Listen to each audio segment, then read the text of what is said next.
Lubang di sayap raja seringkali terbentuk pada pertahanan yang mengandalkan gajah fianchetto. Jika Anda bermain sebagai putih, maka tukarlah gajah gelap dengan gajah fianchetto hitam. Setelah gajah fianchetto ditukar, hitam memiliki kelemahan pada petak F6, G5, dan H6. Ini adalah playlist keempat teori middle game. Kita akan membahas sebuah game antara Sergei Makarichev melawan Robert Belin di Hastings tahun 80-an. Game ini juga dibahas dalam buku. Di langkah ke-14 terjadi pertukaran gajah fianchetto. Oleh karena itu kita langsung ke langkah ke-15. Kita bisa melihat bahwa sayap raja hitam telah memiliki lubang. Hal ini disebabkan gajah fianchetto telah hilang. Lubang yang dimaksud adalah petak F6, G5, dan H6. Putih menyadari bahwa lubang di sayap raja itu telah melemahkan pertahanannya. Oleh karena itu, dia siap untuk menyerang. Makarichev mula-mula mendorong A4, persiapan menahan serangan sayap menteri, dan juga membuka ruang untuk pelarian gajah. Selain itu, putih menyadari gajah petak terang perlu dipertahankan agar serangan di sayap raja tetap maksimal. Hitam membalas dengan A5, namun putih memulai menyerang dengan pion H4. Perlu untuk kita ingat, menyerang pertahanan dengan tipikal fianchetto memang butuh keberanian. Mendorong pion H adalah sebuah kewajiban. Pada posisi ini, hitam menjawab dengan H5. Karena jika tidak, maka putih terlebih dahulu yang akan mendorong H5. Tetapi, langkah itu telah menyebabkan petak G5 semakin lemah. Putih memanfaatkan itu untuk kuda. Setelah menteri E7, F4. Kembali, lagi-lagi perlu untuk kita ketahui, putih harus berani membongkar struktur pion. Setelah pion makan pion, kuda mundur menyerang pion.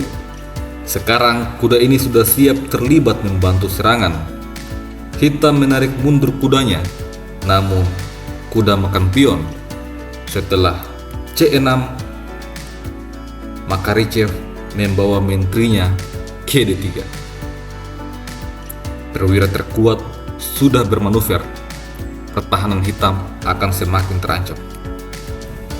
Tekanan berat gajah pada petak terang telah menyebabkan pion F tidak bisa didorong, sehingga hitam hanya bisa memainkan langkah yang tidak akurat dan bahkan tidak direkomendasi komputer. Benteng H8. Hitam ingin mendorong F6 tanpa ada ancaman forking pada langkah selanjutnya. Setelah itu, putih memainkan benteng E2, lalu F6, bermaksud mengusir kuda.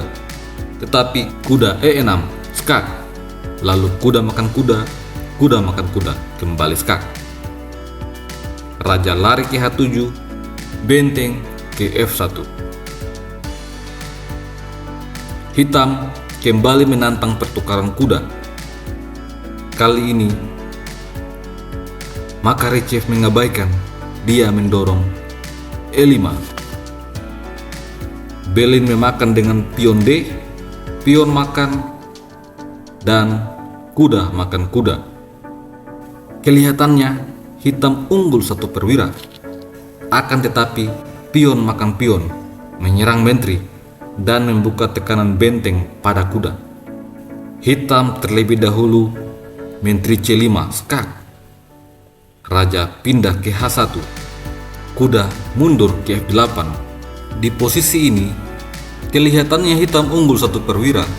Akan tetapi, sesungguhnya putih telah mengambil inisiatif menyerang. Benteng E7. Skak. Raja terpaksa pindah ke H6. Setelah itu, menteri E4. Posisi ini seolah-olah putih menyerang gajah. Akan tetapi sesungguhnya ini adalah skakmat dalam 12 langkah. Satu kesalahan dari hitam cukup untuk membuat permainan selesai. Hitam melihat putih menyerang gajah, oleh karena itu dia mencoba kuda ke D7, membuka ruang bagi kedua benteng melindungi gajah. Akan tetapi, hal ini justru membuat skakmat akan semakin cepat. Putih langsung mendorong F7, mengancam gajah. Hitam mencoba bertahan dengan benteng F8. Akan tetapi, gajah C2 mengancam skakmat pada pion G6. Sampai di sini, hitam langsung menyerah. Apabila gajah makan pion, maka benteng makan gajah.